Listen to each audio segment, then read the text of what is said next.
Hi everyone.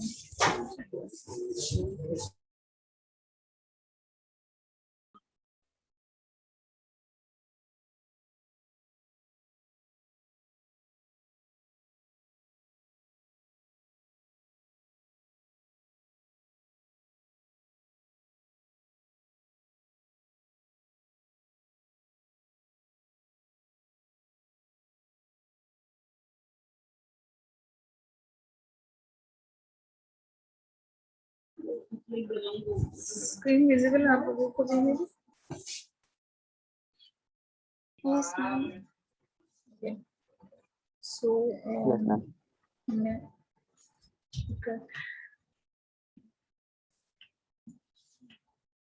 हमने boredom factors जो थे वो स्टडी कर लिया था, कंप्लीट भी कर लिए थे। बोर्डम फैक्टर्स के कौन कौन से होते हैं, किन किन फैक्टर्स से प्रेजेंटेशन बोरिंग हो जाती है।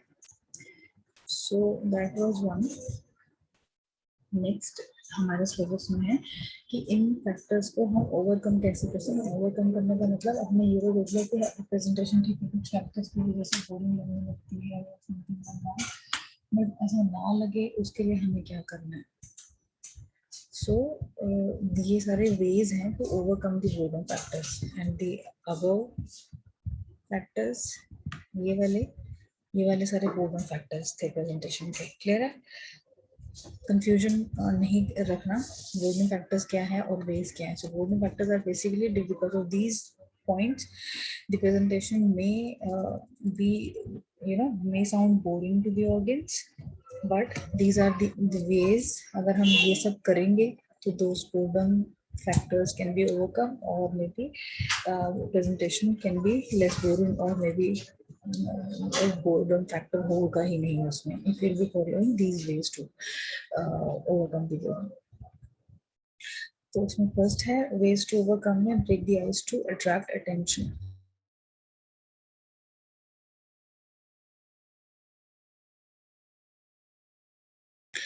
Icebreakers क्या होते हैं? Icebreakers basically whenever we are using anything, maybe during the session, breaking the ice का मतलब अगर हम presentation में use कर रहे हैं इस term को, उसका मतलब ये है कि whatever is going on, monotonous thing is going on, या कोई एक चीज consistency के साथ चल रही है, अगर हम उस चीज को break करने की कोशिश करें और कुछ और बीच में नया डाल दें, maybe not related to that directly, उसको बोलते हैं breaking the ice.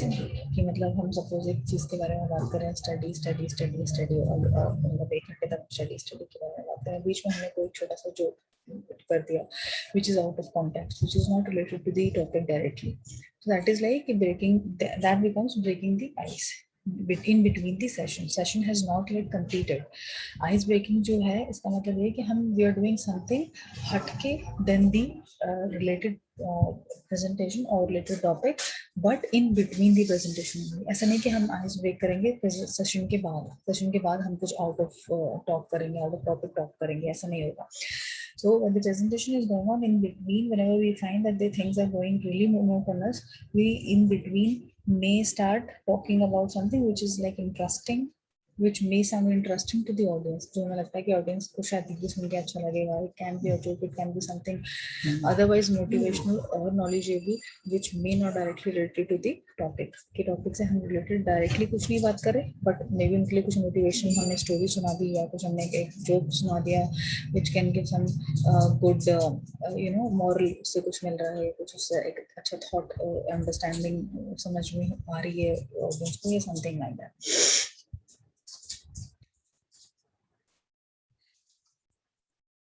So icebreakers are often used to help people to get to know each other without direct interaction, in case they facilitate the introduction of a session or subject through personal reflection. Sometimes we also maybe during the breaker or ice break session, maybe the audience can be knowing the presenter.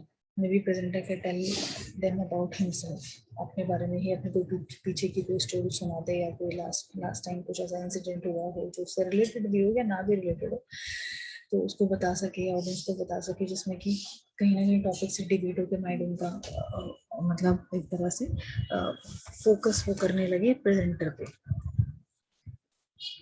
and and again when the presenter will be presenting the topic, the related topic, then obviously वो फिर उसको उसी sequence में audience फिर उसको सुनने ही लगती है कि अच्छा इसने ऐसे बोला, जो इंटरेस्टिंग चीज़ है वो सुन ली, फिर उसके बाद टॉपिक पे दोबारा वापस आ गए तो वो भी ऑडियंस उसको सुनेगी. सो दिस हेल्प्स कि वो बोर्डम को हेल्प करता है ब्रेक करने में. ठीक है. So this is one of that. Next is adept the pace of presentation to your audience. Pace क्या होता है? पेस का मतलब होता है स्पीड. स्पीड होगी किस पेस से आप बात कर रहे हैं, कितनी जल्दी किस स्पीड में आप बोल रहे हैं या कुछ रीड कर रहे हैं. ठीक है. So adapt the pace of the presentation to audience का मतलब है कि जो हम एज अ प्रेजेंटर स्पीड को फॉलो कर रहे हैं ड्यूरिंग द प्रेजेंटेशन, वो ऑडियंस से अडेप्टिव होनी चाहिए, यानी कि ऑडियंस उसको समझ लें. ऐसा ना हो कि हम बहुत फास्ट जा रहे हैं. Just give me 1 minute.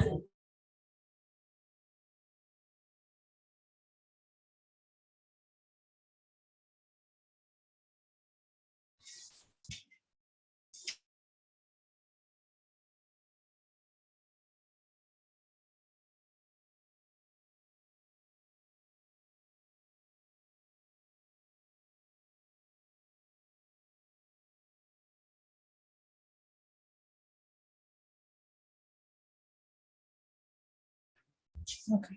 So, just give me 1 minute. No? Hold on.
Sorry.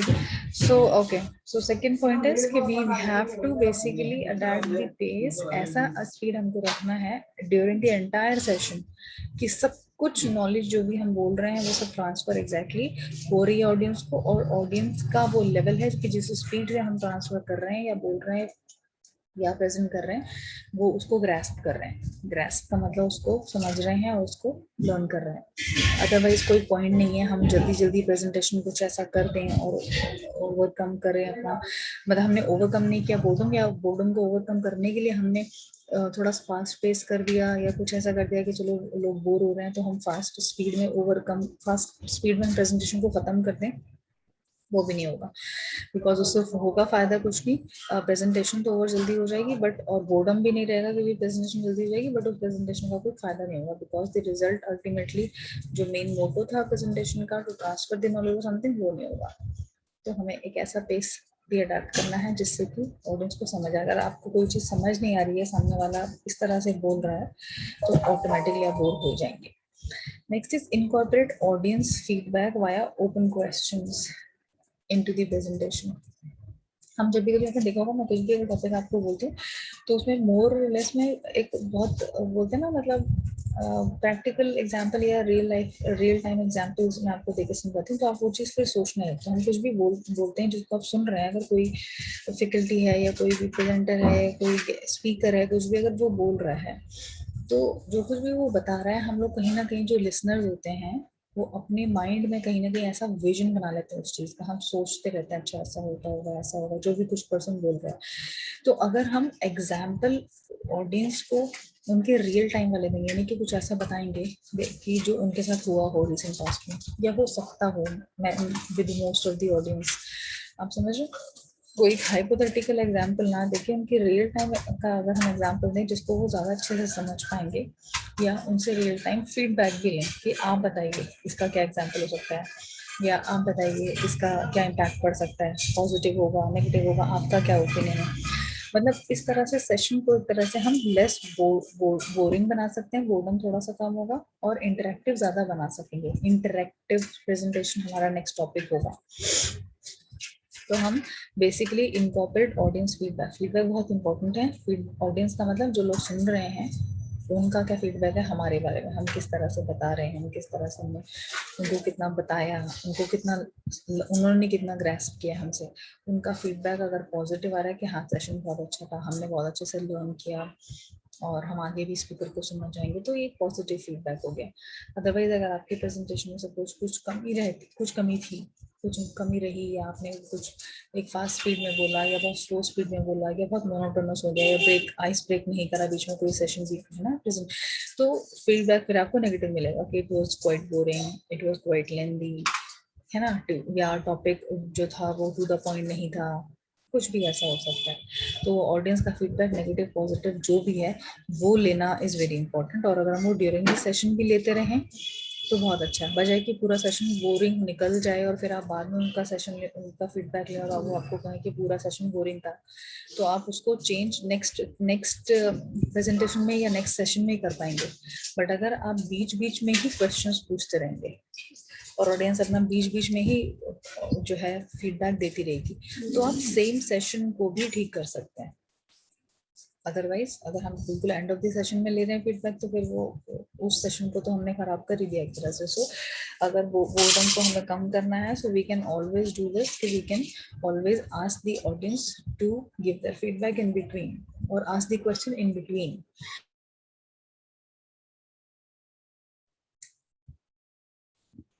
Use quizzes to build anticipation. Now, quizzing the audience before and after is a key point in your presentation. It's a great way to capture their attention, focus, and understand their understanding. Quizzes. Quiz का क्या मतलब होता है? वही चीज की मतलब आपने कुछ क्वेश्चन पूछ लिया, बीच में आपने कुछ क्वेश्चन पूछ लिया और जो आप टॉपिक बोल रहे हैं या जो आप पॉइंट एक्सप्लेन कर रहे हैं सपोज उससे रिलेटेड कुछ आपने क्वेश्चन पूछ लिया। अगर आपकी ऑडियंस इंटरेक्टिव है, अगर आपकी ऑडियंस प्रेजेंस ऑफ माइंड वही है और आपको लिटरली सुन रहे हैं, समझ रहे हैं, तो इमीडिएटली वो उसका रिप्लाई कर देंगे, चाहे गलत करें चाहे सही करें, अपने अंडरस्टैंडिंग के अलावा जो भी करेंगे। तो क्विजेस हमको रखनी चाहिए in order to anticipate that okay the audience are actually listening to us and they are really helping us, और हमें फीडबैक पॉजिटिव देने में या नेगेटिव देने में, जो भी उनका पॉजिटिव होगा वो जो भी उनका फीडबैक होगा उसको हमें देने में थोड़ा सा एक तरह से हेल्प करेंगी और उनका वो ऑनेस्ट फीडबैक होगा। मैम हाँ जी मैम, बिजनेस प्रेजेंटेशंस में भी इंडेक्स बनते हैं, कंपलसरी होता है क्या वो बनाना? इंडेक्स क्या? जैसे कि हम कोई पीपीटी, जैसे हम हाँ पीपीटी प्रेजेंटेशन बनाते हैं तो उसके हाँ, अंदर जो इंडेक्स होता है कि हमारा कहाँ पे क्या है वो बनाना जरूरी होता है क्या? देखो प्रेजेंटेशन में इंडेक्स बेसिकली, इंडेक्स नहीं बोलते उसको हम। सपोज वो सेकंड स्लाइड होगा, first slide would be related to the topic and who is the presenter, आपने बता दिया okay this is the topic of the presentation, first slide, then may be the name of the presenter, date and time, okay. Second slide would be objective का slide होगा, जैसे हमने पढ़ा था PPT के उसमें जो प्रेजेंटेशन के जो मेन कंटेंट्स थे उसमें हमने पढ़ा था। सो जैसे index is of for a book और समथिंग। इंडेक्स जो टर्म हम यूज करते हैं वो बेसिकली यूज होती है कोई एक ऐसी चीज के लिए जो कि बहुत वॉल्यूमिनस नंबर ऑफ पेपर्स के प्रिंटेड फॉर्म में है, कुछ मे बी वो सपोज 100 पेजेस की रिपोर्ट है या 10-20 पेजेस की हार्ड कॉपी रिपोर्ट है या कोई बुक है, कि हमें बेसिकली पेज रेफर करना है कि किस पेज पे क्या है। इंडेक्सेस कि ये पर्टिकुलर टॉपिक है, ये टॉपिक आपको कहाँ मिलेगा, कौन से पेज पे मिलेगा। इंडेक्स का पर्पस होता है वो जो generally we will find in the hard copies, but when we are presenting something it is more और less it will always be in the soft copy. आप कोई ना उनको मतलब बुक नहीं करके दे रहे हैं, प्रेजेंटेशन का प्रिंट करा कर नहीं दे रहे हैं, आप सॉफ्ट कॉपी में कर रहे हैं। So in place of index in presentations we would have basically content का या ऑब्जेक्टिव का एक स्लाइड होगा जिसमें कि पॉइंट्स डिस्कस, जो मेन पॉइंट्स हैं कवरेज के वो होंगे, या फिर आउटपुट क्या निकलेगा, रिजल्ट क्या है, या फिर मेन ऑब्जेक्टिव क्या है, ऑफ कोर्स वही सब चीजें होंगी उसमें। तो second slide would B not of the index but you can say for the objective, जिसमें पॉइंट्स हम लिखेंगे और उनको फिर आगे हम इलेबोरेट एक एक स्लाइड में चाहे कर सकते हैं, एक स्लाइड में 2 पॉइंट्स कर सकते हैं या एक पॉइंट को 2 स्लाइड्स में कर सकते हैं, डिपेंड करेगा कि हमारा फोकस किस पॉइंट पर कितना ज्यादा है, कौन सा ऑब्जेक्टिव कितना इंपॉर्टेंट है। सपोज किसी एक प्रेजेंटेशन के 4 ऑब्जेक्टिव भी हो सकते हैं, 2 भी हो सकते हैं, 10 भी हो सकते हैं। अकॉर्डिंगली हमारा प्रेजेंटेशन का टाइम भी रहेगा और अकॉर्डिंगली हमारा प्रेजेंटेशन का कंटेंट या नंबर ऑफ स्लाइड्स भी रहेंगी। So instead of index we would use the term objective, slide for the objectives of the presentation. Objective ज्यादा भी हो सकते हैं, एक से ज्यादा भी हो सकते हैं, ठीक है।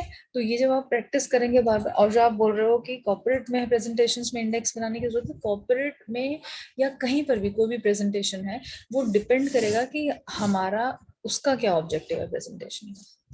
हम बेसिकली वो कॉर्पोरेट प्रेजेंटेशन किसके लिए बना रहे हैं, क्या हम इन हाउस अपनी टीम को कुछ समझाने के लिए बना रहे हैं। तो मैं सपोज एक मैनेजर हूँ एज अ प्रेजेंटर और मुझे अपनी टीम को समझाना है, तो अकॉर्डिंगली मुझे मैनेज करना होगा कंटेंट। अगर मुझे वही प्रेजेंटेशन एज अ वेंडर अपने क्लाइंट को समझानी है, यानी कि क्लाइंट जिसको मैं कोई चीज बेचने वाली हूँ, तो मुझे थोड़ा सा उसको और बेटर करके दिखाना होगा, मेरा प्रोडक्ट है या मेरी सर्विस है, तो उसका प्रेजेंटेशन अकॉर्डिंगली होगा। मे बी हम कुछ रियल टाइम पिक्चर्स भी उसमें डालना चाहेंगे, सर देखो मैं बैक पीछे हमने अभी बैकग्राउंड में ये काम किया, ये कंप्लीट हुआ, आपके लिए हम ये भी कर सकते हैं, ऐसा भी कर सकते हैं, वैसा भी कर सकते हैं। सो इट डिपेंड्स, कोई एक रूल के साथ आप सारी प्रेजेंटेशंस के साथ भव्या नहीं चल सकते, ठीक है। वी हैव टू नो कि किसको हम प्रेजेंट कर रहे हैं, we have to jot down the points for the objectives of our presentation. वही हम, तभी हम प्रेजेंटेशन बना पाएंगे। हमें पता होना चाहिए क्लियरली कि क्यों बना रहे हैं, किसी को कुछ बेचने के लिए बना रहे हैं, या किसी को कोई प्रोसेस समझाने के लिए बना रहे हैं, या एज अ स्पीकर आप किसी ऐसी ऑडियंस को एड्रेस करना चाह रहे हैं जिनको उसके बारे में नहीं पता और आप अंडरस्टैंडिंग देंगे उनको, तो अकॉर्डिंगली बनेगा। हमें समझना है ऑडियंस कौन है, हमें समझना है ऑब्जेक्टिव क्या होगा, तभी हम बनाएंगे। तो ऐसा कुछ नहीं है कि हमें एक इंडेक्स बनाना है फॉर श्योर, हर स्लाइड में हर प्रेजेंटेशन में इंडेक्स होगा ही होगा। इट्स नॉट नेसेसरी, कोई एक रूल से हम नहीं जा सकते सब प्रेजेंटेशंस में। आप लोग, जैसे मैंने एक प्रेजेंटेशन का वो दिया है ना टॉपिक, आप लोग उसको बनाइए, प्रेजेंटेशन को एटलीस्ट बनाना तो आएगा। अभी मैं आपको ये नहीं बोल रही कि आप प्रेजेंट करो, तो वे आई एम गिविंग, सपोज मैं आपको ये टॉपिक दिखा रही हूँ, अभी आपको स्क्रीन शेयर कर रही हूँ, उसके बारे में कुछ ना कुछ मैं आपको बोल रही हूँ, तो ये मैं एक तरह से आपको प्रेजेंट कर रही हूँ। अगर आप मेरे क्लाइंट होते तो शायद मैं आपको इस तरह से प्रेजेंट नहीं करती, it would have been more, it would have been in a more formal manner then, ठीक है। अभी आप स्टूडेंट्स हैं तो may be I am making you understand accordingly the way I understand your level, your understanding level and everything, और उसके हिसाब से मैं प्रेजेंट कर रही हूँ। तो I am not telling you guys कि आप मुझे प्रेजेंट करो, मतलब टॉपिक दिखाओ और फिर उसको उसके बारे में बोलो भी। बोलना वाला या प्रेजेंट करना वाला काम वी विल सी, अगर हमारा सिलेबस कंप्लीट हो जाएगा तो हम लोग चांस देंगे, जो जो इंटरेस्टेड होगा मैं उनको चांस दूंगी, आप आकर प्रेजेंट करिए 5 मिनट 10 मिनट 15 मिनट जितना भी आप बोलना चाहते हैं। बट अभी कंटेंट तो डेवलप करो, कंटेंट डेवलप में जिसका डेवलपमेंट करके जो मुझे पीपीटी भेजोगे उसमें जो भी कुछ कमी होगी मैं इंडिविजुअली आप लोगों को बताऊंगी कि आपके उसमें ये प्रॉब्लम है, आप उसमें इस तरह से कर सकते हो, उसमें इस तरह से करते हो, बट वो प्रैक्टिस होगी और आपको ही करना पड़ेगा। तो भव्य आपका मुझे मिला नहीं presentation, if you want to really learn try making that. मुझे 2 मिले हैं, शायद एक और कल मिली है प्रेजेंटेशन, एक पहले अनुपम की मिली थी, दिव्यांशी या शायद ऐसा कुछ किसी का मुझे आया है कल में एक मेल। तो आप इसको कोशिश करिए, क्योंकि आप देखिए प्रेजेंटेशन जो है, हमारा सब्जेक्ट का नाम ही प्रेजेंटेशन है, आधा सिलेबस प्रेजेंटेशन पे ही निकल गया है हमारा, समझ रहे हैं ना आप लोग। प्रेजेंटेशन एंड कम्युनिकेशन स्किल्स हम लोग पढ़ रहे हैं, तो presentation we should know each and everything about presentation, we should be very much expert in making the presentations और प्रेजेंटिंग द प्रेजेंटेशंस आल्सो। ठीक है बेटा, क्लियर हो गया? Shall I move forward? किसी और को कुछ क्वेश्चन है? मैम प्रेजेंटेशन किसी भी टॉपिक पे बना सकते हैं? जो मैंने आपको दिया वो बात कर रही हो या जेनरिक बात कर रही हो? जो आपने हमको दिया है। मैंने जो दिया वो टॉपिक दिया ना, मैंने कोविड का, मैंने टॉपिक दिया ग्रुप में, देखो कोविड या कोरोना के नाम से सर्च करना, आपको टॉपिक मिल जाएगा, उस टॉपिक पे ही बनाइए, सो दैट मैं कंपेयर करके आप लोगों मैं को। इम्पैक्ट ऑन कोविड हाँ, वर्ल्ड। इम्पैक्ट ऑफ कोविड, हाँ जी, ये दिया है मैंने टॉपिक। तो आप उस टॉपिक को उठाकर आप जितना चाहें गूगल कर सकते हैं, किसी और से बात कर सकते हैं, कुछ फैक्ट्स उठाना चाहते हैं पिछले वो उठाकर डाल सकते हैं।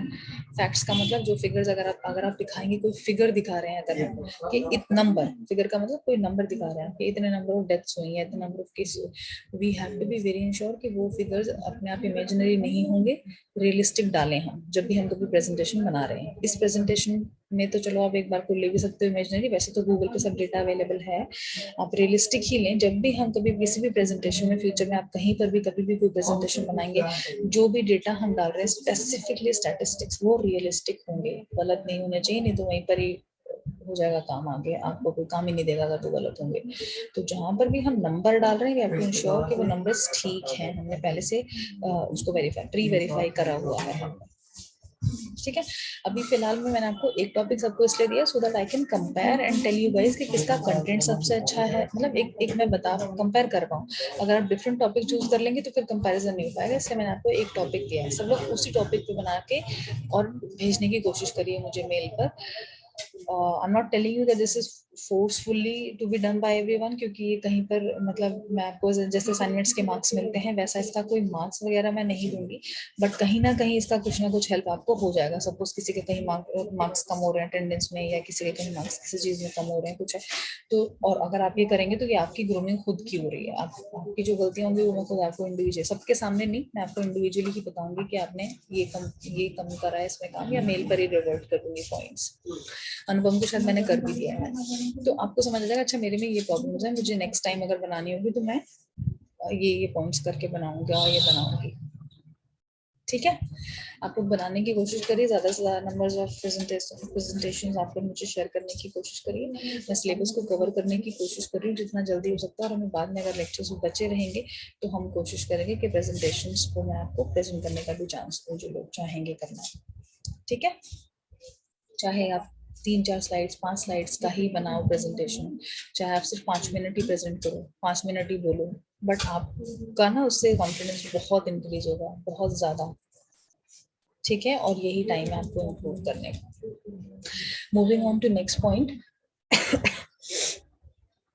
Videos give you chance to catch your breath. मतलब क्या होता है, बहुत बार क्या होता है हम जब प्रेजेंटेशन में बोले जा रहे हैं कंटिन्यूसली बोले जा रहे हैं ना, तो एक तरह से हमें बीच में रेस्ट लेना है, या हम थक गए, या हमें पानी पीना है, कुछ भी ऐसा करना है, तो हम क्या कर सकते हैं, ये तब है जब मैं, ये तब की बातें हैं जबकि हम ऑडियंस कोई ऐसी है, बहुत लार्ज नंबर ऑफ ऑडियंस है, और हम स्पीकर हैं, हम फिजिकली एक ऐसी जगह पर प्रेजेंट कर रहे हैं जहाँ पे बहुत सारे लोग बैठे हुए हैं, ठीक है। तो वहां पे हम क्या कर सकते हैं, हम उस टॉपिक से रिलेटेड कुछ अगर एक छोटा सा वीडियो अपने प्रेजेंटेशन में डाल दें, चाहे हम उनको किसी और प्लेटफॉर्म पे ले जाकर ही सिस्टम में ऑन करके वो दिखाएं कि आप इससे रिलेटेड एक वीडियो है वो वॉच करिए। बहुत सारे स्पीकर्स इसका सहारा लेते हैं, क्यों? क्योंकि जब आप कुछ कंटेंट दिखाते रहेंगे, जैसे मेरी स्क्रीन अभी आप देखिए, लिखा हुआ है कुछ ना कुछ। हाँ जी बोलिए, किसी को बोलना है कुछ? ओके, सो बेसिकली अगर आप सिर्फ कंटेंट, जैसे इसमें स्लाइड में जो मेरी प्रेजेंटेशन आपको दिख रही है, ये नोट्स दिख रहे हैं, ये बहुत बोरिंग आपको दिख रहा होगा, पढ़ना नहीं जाता कोई भी वर्ड्स को, देखना नहीं जाता। यहीं पर अगर कोई पिक्चर होती तो आपका माइंड अच्छे से अट्रैक्ट हो जाता है इसकी तरफ, या पिक्चर से भी बेटर अगर कोई छोटी सी वीडियो में आपको दिखाने लग जाऊँ तो आप और इंटरेस्टिंगली देखने लग जाओगे, राइट। बट हमारा क्योंकि टॉपिक इस तरीके का है कि हमें फोकस मेन कंटेंट पे करना है, क्योंकि हम वीडियो नहीं दिखा सकते, और हम एग्जाम से रिलेटेड कुछ पढ़ रहे हैं, तो हमें बेसिकली कंटेंट पे फोकस करना है।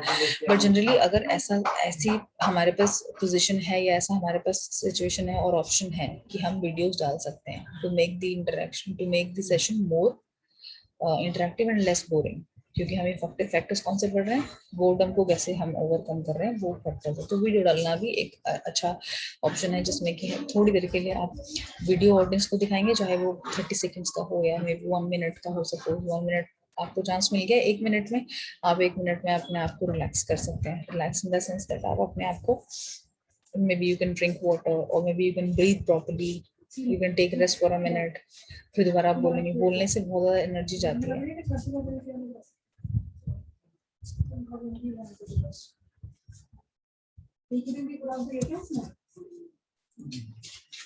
नहीं पढ़ना है क्या आप लोगों को? हाँ ये बताया जाएगा लास्ट में पढ़ना है मैम। अच्छा ठीक है।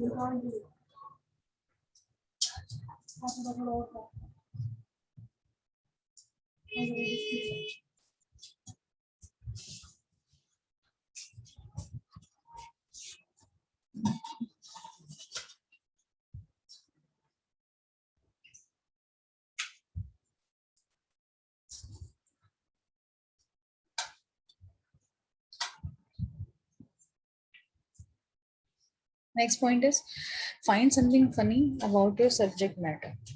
जो हमारा सब्जेक्ट मैटर है, अगर उससे कुछ हम फनी रिलेटेड चीजें भी अपने पास रख लें, मतलब टॉपिक से रिलेटेड कुछ रिसेंट पास्ट का एक छोटा सा स्टोरी, छोटा सा कोई रिलेटेड जोक, कुछ भी ऐसा, तो वो हमारे पास एक तरह से हेल्प होगा to break the boredom in between the session. जब हमें लगेगा कि थोड़ा बोरिंग जा रहा है, ऑडियंस थोड़ा सा कम इंटरेक्टिव हो रही है या ऑडियंस थोड़ा सा बोर हो रही है, कुछ ऐसा हो रहा है, तो बेसिकली हम फिर उस पर्टिकुलर जो हमारे पास एक फनी मोमेंट के लिए हमारे पास कुछ कंटेंट है, हम उसको यूज कर पाएंगे इन बिटवीन दी प्रेजेंटेशन। तो ये भी एक बोर्डम को ओवरकम करने का पॉइंट है। Next is improve your presentation with interesting graphics. Graphics क्या है? ग्राफ्स बेसिकली जो हम जैसे, चाहे वो ग्राफ कोई भी होगा, जब आप प्रेजेंटेशन में बनाएंगे ना, तो उसमें इंसर्ट का ऑप्शन आता है पीपीटी में। पीपीटी की बात कर रही हूँ मैं सिर्फ, अभी बाकी और प्लेटफॉर्म चूज करोगे तो बहुत ही बढ़िया है, लेकिन पीपीटी में भी ग्राफ्स के बहुत सारे ऑप्शंस होते हैं।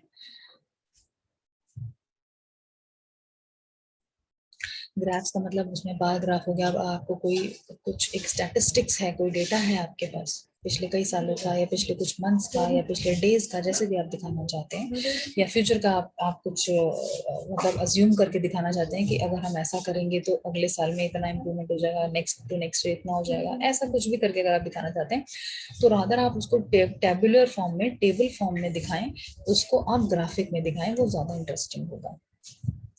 ग्राफ्स का ऑप्शन आपको मिल जाएगा जब आप पीपीटी बनाएंगे। इंसर्ट का ऑप्शन टॉप पे ऊपर ऑप्शन आता है ना, फाइल और ये सब, इंसर्ट, होम, टूल्स, ये सारे बहुत सारे ऑप्शंस आते हैं उसमें पीपीटी में।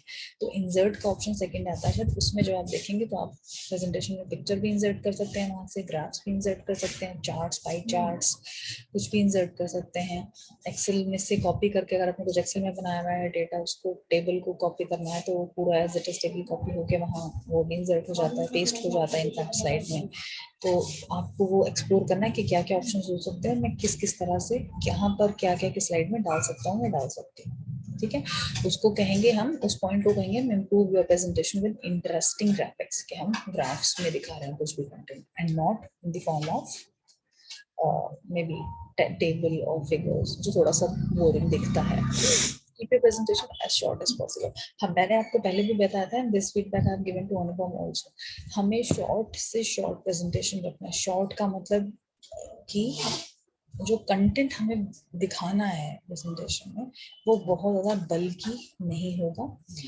पॉइंट्स हम दिखाने की कोशिश करें, या पिक्चर्स दिखाने की कोशिश ज़्यादा से ज़्यादा करें, या वीडियो का अगर हमारा कोई ऑप्शन है तो वो भी हम दिखा सकते हैं। ग्राफ्स हम यूज़ कर सकते हैं, बार पाई चार्ट्स हम यूज़ कर सकते हैं, बट अगर हम पूरे पैराग्राफ के पैराग्राफ कॉपी करके वहाँ पेस्ट कर देंगे प्रेजेंटेशन में, तो वो ठीक नहीं होगा।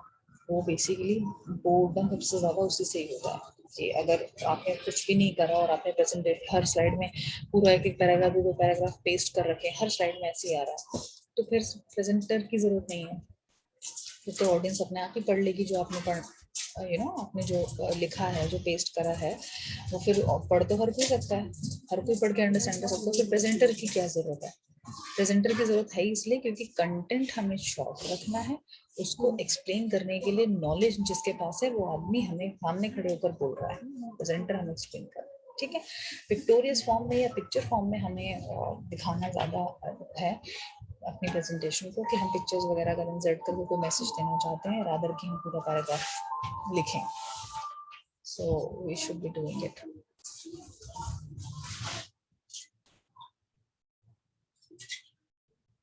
I allow everybody to join any time. अभी मुझे ऐसा लगता है कि मुझे देख देख के ही आप लोगों के नेम आपको एंटर करने के लिए अलाउ करना पड़ेगा फ्रॉम नेक्स्ट टाइम, जिसमें कि हमारा 5-10 मिनट वेस्ट होगा एवरी टाइम, बट मैं वही करूँगी अभी आई थिंक, क्योंकि बीच में जो डिस्टर्बेंस हो जाती है, और ये जो डिस्टर्बिंग एलिमेंट्स बीच में आके एनोटेट या ये कुछ कुछ करते रहते हैं, इसकी वजह से मुझे आई थिंक सेशन को उस तरह से लेना पड़ेगा जैसे बाकी फैकल्टीज करती हैं। I have allowed every one of you to enter any time, but अभी मुझे लगता है कि मुझे आप लोगों को इसके लिए थोड़ा सा रिस्ट्रिक्शन देना पड़ेगा कि आप कभी भी ज्वाइन नहीं कर सकते, और कोई भी अपने किसी भी नेम के हिसाब से ज्वाइन नहीं कर सकता। जैसे अभी किसी स्टूपिड से नेम से somebody has joined ना, और फिर आप नेम चेंज करते रहते हो, सेशन को का मेरा दिमाग फिर उड़ जाता है, और आप लोगों बाकी जो लोग पढ़ना चाहते हैं उनके लिए थोड़ा सा टाइम वेस्टिंग हो जाता है। So I have to see that, I have to stop it. अब मैं रेस्ट्रिक्शन कर दूंगी कि कोई पर्सन ज्वाइन नहीं कर पाएगा जब तक मैं अलाउ नहीं करूंगी। Next is tell a story. Story भी हम already, this is self explanatory point, सभी को समझ आ गया है, पता ही है कि अगर आप कुछ उससे रियल लाइफ या रियल टाइम रिलेटेड कुछ रिसेंट पास्ट में आपके साथ ही हुआ वो स्टोरी आप बता सकते हो। कि एक बार की बात मैं आपको बताता हूँ, वैसे बीच में बोलते भी हैं जो स्पीकर हैं कि मैं आपको एक बार की बात बताता हूँ, मेरे साथ ही ऐसा कुछ हुआ हुआ है कि ऐसा हुआ था वैसा हुआ था, वट एवर। तो लोग उसको स्टोरी को बड़ी इंटरेस्टिंग मैनर में सुनना चाहते हैं हर कोई। अगर कि आप बुकिश लैंग्वेज बोलते रहो प्रेजेंटेशन में, सो बेटर है कि आप उनको एक स्टोरी बताओ। So tell them a story, चाहे आपके साथ हुआ हो या ना हुआ, बता दो मेरे साथ हुआ रिसेंट में, या मेरे फ्रेंड के साथ हुआ था रिसेंट में, या पहले बहुत पहले हुआ था जिससे मैंने ये लर्न किया, जिससे मैंने वो लर्न किया। So there becomes a real life story which has happened with somebody in recent past, maybe with the speaker or with somebody else. He can use that story and make the session less boring. Go off script. Next है कि it's a good idea to prepare your presentation in advance and practice it a few times. Practice का मतलब क्या हो, इसमें आपको पहले भी जब प्रेजेंटेशन के बारे में पॉइंट्स में बात कर रहे थे तो हमने ये देखा था कि हम कंटेंट बहुत ही कॉशियसली बनाएं, एक चीज। दूसरी चीज कि हम उस प्रेजेंटेशन को प्रैक्टिस कर लें खुद ही। प्रैक्टिस करने का मतलब है कि एक बार खुद ही बोल कर देख लें कि कैसे प्रेजेंट करूंगा, मेरी आवाज़ ठीक आ रही है नहीं आ रही है, दो चार लोगों के सामने अपने किसी ऑडियंस पीयर्स जो भी हैं, फ्रेंड्स हैं, फैमिली, उनके साथ बैठ कर अगर आप प्रेजेंटेशन की प्रैक्टिस करना चाहते हो तो आप में कॉन्फिडेंस गेन होता है। आप 4 लोगों के सामने घर में अगर बोल पा रहे हो तो बाहर भी शायद 40 लोगों के सामने बोल पाओगे, मगर अगर प्रैक्टिस नहीं करा so it is difficult. So go of script का मतलब यही है कि एग्जैक्टली जो आप जो कुछ भी प्रेजेंटेशन में डेटा यूज कर रहे हैं वो आपको खुद ही नॉलेज हो जाए, उसकी भी स्क्रिप्ट की जो लिखा हुआ आपको पता होना चाहिए कि नेक्स्ट स्लाइड में क्या आ रहा है क्या है। वो कैसे पता चलेगा? प्रैक्टिस जब तक नहीं करोगे तब तक नहीं होगा, प्रैक्टिस कर लेनी चाहिए। Use emotional inflection in your voice. Emotional inflections का क्या मतलब है? जहां पर अगर आप सपोज कोई बात सैड कुछ बोलने वाले हो, कुछ बात सैड बोलने वाले हो, कुछ हैप्पी कोई बात है, हंसने वाली कोई बात है, तो ये इमोशंस है। आप इमोशंस कैसे जाहिर करोगे कि आप हैप्पी हो या आप हंस रहे हो या आप ये सैड मोमेंट किसी को आप कुछ बता रहे हो, सैड स्टोरी किसी को कुछ बता रहे हो, तो वो हमारे वॉइस में इमोशंस दिखते हैं। अगर हम खुश होते हैं हमारी वॉइस अलग होती है, अगर हम सैड हैं तो हमारी वॉइस अलग होती है, और हम सीरियस हैं तो हमारी वॉइस थोड़ा सा अलग होगी, अगर आपको किसी पर गुस्सा आ रहा है तो आपकी वॉइस थोड़ी सी अलग होगी। समझ रहे हैं? तो ये सारी वॉइस के जो भी हमारे चेंजेस हैं, इमोशंस के जो चेंजेस हैं, वो हमारी वॉइस में प्रेजेंटेशन में भी दिखने चाहिए। जब हम कुछ भी बहुत ज्यादा एंगर में बोल रहे हैं, so the audience should get a message कि हाँ ये पर्सन को गुस्सा आ रहा है, we should be behaving this way, और we should not be doing this, या फिर ये चीज करना शायद ठीक नहीं है, इससे एंग्री हो रहा है स्पीकर या कुछ ऐसा। ठीक है? सो दीज आर थिंग्स जो हम एज अ प्रेजेंटर अगर यूज करेंगे अपनी वॉइस में, इमोशंस को इनकॉर्पोरेट करेंगे तो अच्छा रहेगा ऑडियंस को भी अंडरस्टैंड करने में कि what is our mood. Use the power of louds and softs. Louds and softs का क्या मतलब हुआ? लाउड का मतलब ऊंचा बोलना, सॉफ्ट का मतलब आराम से बोलना, धीरे बोलना। यू नो कुछ लोग जो बहुत मतलब अच्छे से बात करते हैं, पोलाइटली बात करते हैं, उनको बोलते हैं बहुत सॉफ्ट स्पोकन है। कुछ लोगों की आवाज ही बहुत तेज होती है, चाहे वो कुछ भी बोले आवाज तेज ही होती है उनकी। ऐसा होता है ना, हम देखते हैं अपनी रियल लाइफ में भी। एक पर्सन है वो हमेशा ऐसे लाउड ही बोलता है, एक पर्सन है जो बहुत ज्यादा थोड़ा सा सॉफ्ट, बहुत ज्यादा सॉफ्ट बोलता है। तो हमें पता होना चाहिए कहाँ पे हमें लाउड होना है, हमें पता होना चाहिए कहाँ पे हमें सॉफ्ट होना है। अगर ये चीज भी हम थोड़ा सा यूज कर रहे हैं अपने प्रेजेंटेशन में, so this also becomes one of the factor to overcome the board. अगर एक ही साउंड से, एक ही पिच से, एक ही स्पीड से पूरी प्रेजेंटेशन आपने बोल दी तो ऐसा लगेगा कि आपको तो कुछ नहीं पता था और आपने सिर्फ एक तरह से या तो आप क्रैम करके रट के आ गए हो या फिर आपने बिल्कुल याद करके आए हो, आपको खुद नहीं पता आप क्या बोल रहे हो, या फिर आप सिर्फ एक रीडिंग करके आए हो, रीडिंग करने के लिए आए हो, जो नहीं होना चाहिए। रीडिंग हर कोई कर सकता है, प्रेजेंटेशन की जरूरत नहीं है। अगर हमें सिर्फ प्रेजेंटेशन में रीड ही करना है तो जरूरत नहीं है हमें। ऑल्टरनेट योर पेसिंग, आपने देखा होगा जो भी पॉइंट्स हम पढ़ते हैं, मैं एक पॉइंट का सिर्फ हेडिंग पढ़ती हूँ और उसके अंदर की जो भी कंटेंट होता है वो कभी भी नहीं पढ़ती हूँ और आपको खुद एक्सप्लेन करती हूँ कि वो पॉइंट का क्या मतलब है, हिंदी में चाहे इंग्लिश में, या आपको रियल टाइम को एग्जांपल देके।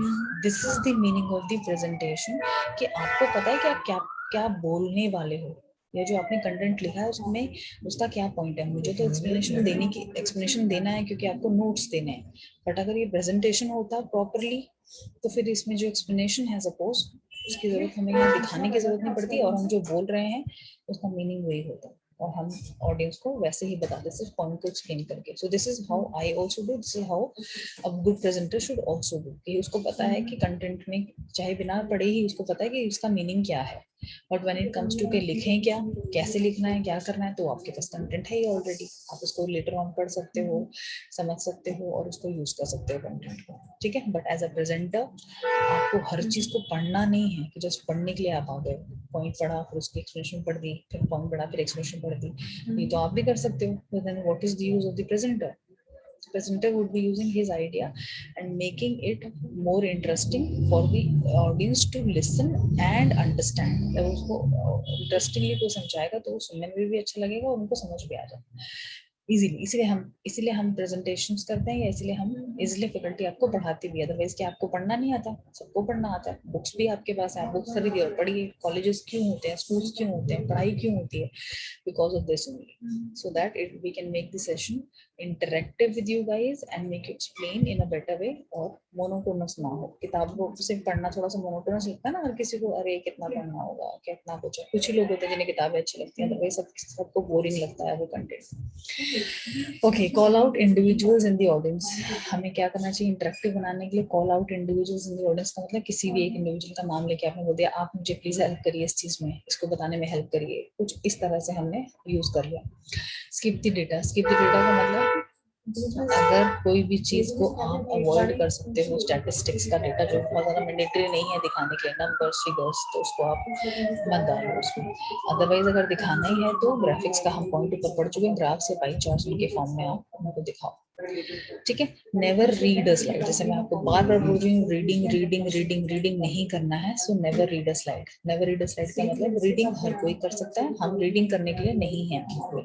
आप इस तरह से नहीं करेंगे कभी भी एज अ प्रेजेंटर के, आप बिल्कुल स्क्रीन पे देख रहे हो, ऑडियंस को देख ही नहीं रहे और स्क्रीन पे जो लिखा है वो पढ़े जा रहे हो, इंटरेक्टिव तो हुआ ही नहीं। आपने ऑडियंस के साथ कांटेक्ट बनाना है, आई कांटेक्ट बनाना है, इंटरेक्शन करना है, ऑडियंस को देखते हुए बोलना है, रीड नहीं करना है। आपको पता होना चाहिए कि जो एक पॉइंट आपने एक बार कोई पॉइंट देख लिया, मे बी एक सेकंड के लिए देख लिया, पॉइंट रीड कर लिया, कहाँ पर हो आप स्लाइड पे, और उसके बाद आपको खुद ही बोलना है अगले 1 मिनट तक उसके बारे में, अगर बोलना है तो 2 मिनट तक, जो भी जितना भी आपने कंटेंट रेडी करा, ठीक है। क्लियर है? ये सारे पॉइंट्स हैं जो कि हम बोर्डम फैक्टर्स को अपना इम्प्रूव कर सकते हैं, करेंगे फॉलो तो बोर्डम नहीं होगा।